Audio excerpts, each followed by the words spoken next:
झांसी में किसान यूनियन अराजनैतिक के प्रदेश अध्यक्ष चौधरी हरिनाम वर्मा ने अपने बुंदेलखंड दौरे के तहत शनिवार को झांसी के मोट में किसानों को संबोधित किया। इस दौरान उन्होंने उत्तर प्रदेश सरकार की नीतियों पर चर्चा की और सरकारी अधिकारियों पर किसानों के हक में सही तरीके से काम न करने का आरोप लगाया। उन्होंने सरकारी अधिकारियों को सरकार के पहलवान करार देते हुए कहा कि यह ईमानदारी से काम नहीं कर रहे हैं। मोट में आयोजित एक सभा में हरिनाम वर्मा ने किसानों की समस्याओं पर खुलकर बात की। उन्होंने कहा कि अन्ना पशुओं की समस्या से किसान भारी नुकसान झेल रहे हैं, लेकिन सरकार इस मुद्दे को गंभीरता से नहीं ले रही है। साथ ही उन्होंने गेहूं खरीद में सरकारी न्यूनतम समर्थन मूल्य को कम बताते हुए इसे किसानों के साथ अन्याय करार दिया। वर्मा ने बुंदेलखंड में बढ़ते अवैध खनन पर चिंता जताई और कहा कि बड़ी मशीनों से हो रहे खनन से भूजल स्तर में गिरावट की आशंका है। उन्होंने सरकार से इस पर सख्त कार्रवाई करने की मांग की। उन्होंने किसानों से जागरूक रहने और अपने अधिकारों के लिए संघर्ष करने की अपील की। वर्मा ने कहा कि उनका यह दौरा बुंदेलखंड की समस्याओं को नजदीक से समझने के लिए है ताकि किसानों की आवाज को मजबूती से उठाया जा सके। विशाल सिंह, आकाश की रिपोर्ट। सर, आज मोट आए हैं, क्या कार्यक्रम आपका यहाँ? नहीं, मोट क्या, हम पूरे बुंदेलखंड के सभी जनपदों में जा रहे हैं। परसों में हमीरपुर था, कल जालौन में था, आज झांसी हूँ, कल ललितपुर जाऊंगा, महोबा, बांदा और आपका चित्रकूट में समापन होगा। मैं बुंदेलखंड को जमीनी स्तर पे समझ रहा हूँ। अभी आज यहाँ ये किसानों से चर्चा किया हूँ, फिर आज 2 गांव को जाऊंगा, फिर शाम को जिलाधिकारी झांसी से मिलूंगा और एक कुछ एप्लीकेशन छोटी छोटी चीजें आई हैं। मैं सिर्फ इतना आपके माध्यम से बताना चाह रहा हूँ कि बुंदेलखंड की जो धरती है, इस धरती से पूरी दुनिया को अच्छा भोजन के लिए अनाज यहाँ का किसान पैदा करता है। इस किसान को अगर रेट दे दिए जाए, आवारा गौ वंश से इनको मुक्ति कर दी जाए और पानी की व्यवस्था कर दी जाए, तो मेरा जो मानना है, मैंने जो बुंदेलखंड को देखा है नजदीकी तौर पर, ये बुंदेलखंड का किसान पूरे एशिया के लोगों को दलहन तिलहन और गेहूं दे सकता है। यहाँ हो क्या रहा है कि मैं वहां हमीरपुर में था तो वहां देखा किसानों ने जो जंगली गाय हैं, एक बाड़ में उसको इकट्ठा कर रखा था। मैं अगले दिन सुबह जब जिलाधिकारी हमीरपुर से मिला तो उनको बताया, तो जो संबंधित जिले के अधिकारी होते हैं, पशु चिकित्सा अधिकारी, वो जिलाधिकारी के कहने के बाद में टाल मटोल कर रहे थे कि गाय मार देंगी, चोट लग जाएगी।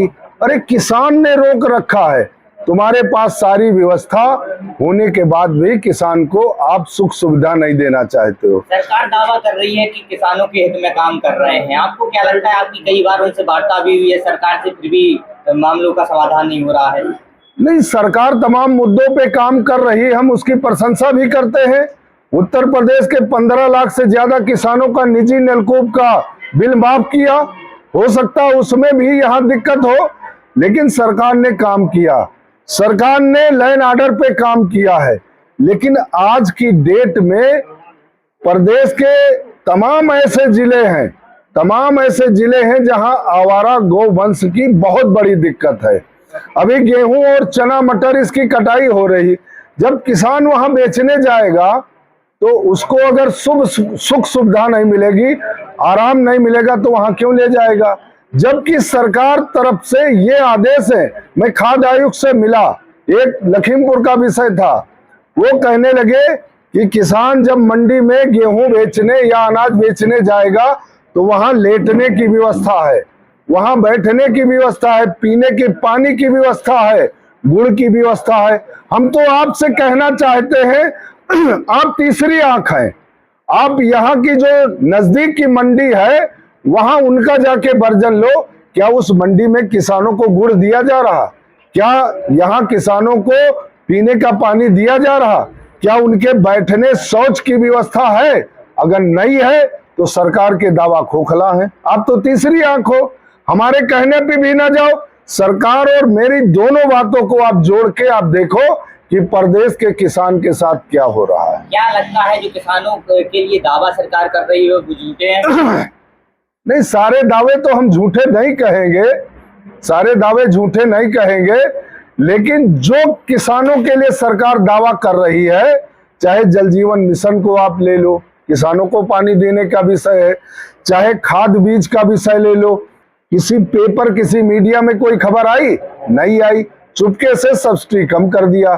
तो मेरे कहने का मतलब है सरकार जो चीजें कह रही है, उत्तर प्रदेश के मुख्यमंत्री जो बातें कह रहे हैं, लेकिन उनके जो जिलों में पहलवान उनके द्वारा बैठाए गए हैं, वो पहलवान ईमानदारी से काम नहीं कर रहे हैं। पहलवान का मतलब जिलाधिकारी, कप्तान, सीडीओ, ये जो डेवलपमेंट है, जिला कृषि अधिकारी, ये काम ईमानदारी से नहीं कर रहे।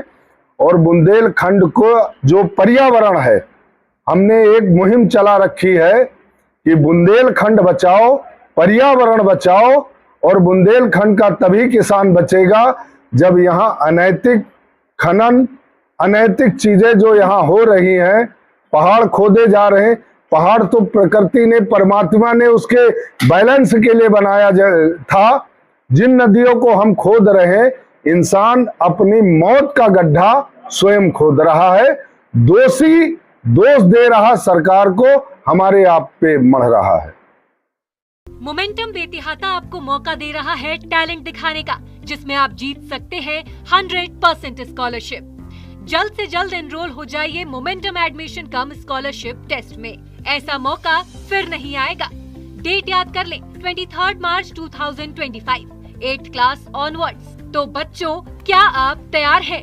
मोमेंटम बेतिहाता, कॉल्स 63891387।